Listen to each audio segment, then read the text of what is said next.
זה מגדיל לו את הסיכויים לעשות עסקאות הרבה יותר בטח, בוודאי. שיש לך לוח בקרה שיודע להגיד לך מה קורה עם כל קונה או כל מתעניין שהגיע לתוך העסק שלך, ובאמת מנהל אותו ויודע לפתוח עליו את הטיקט הזה, אוקיי? ולא ברמת כך, יש לך משימה, אלא ממש להציג לך ומערכת ממש מתפעלת אותך בתוך העסק, כי זה מה שהקמנו ארגון דיגיטלי.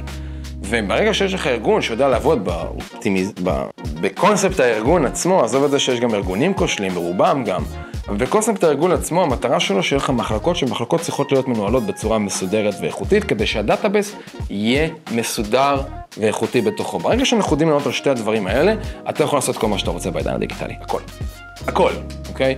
וברגע שלקחנו והבאנו את זה למקום הזה, אז אנחנו יודעים, אתה תגיד לך, תמונת מצב מה קורה עם כל לקוח ביחס לכל נכס שנמצא בעיר. זאת אומרת שאם הלקוח באמת מגיע למצב שהוא עובד, ולכן גם על זה יש לנו עוזרות שעוקפות אותם ונותנות להם ומדברות איתם ורוצות לקדם אותם לתוך המשימות ומציעות להם את המשימות ואומרות להם איפה, מי.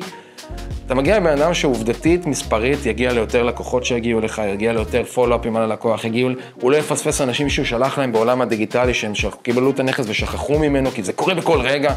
הוא לא יגיע למקומות האלה, ואז יש לך 100%, אני פשוט לא דוגל ב-100%, אבל 99.9% כדי שהוא יגיע למצב שכל קונה שלו ממופה וממוצא מול כל הנכסים שהוא מנהל, והנכס שלך הוא אחד מהם.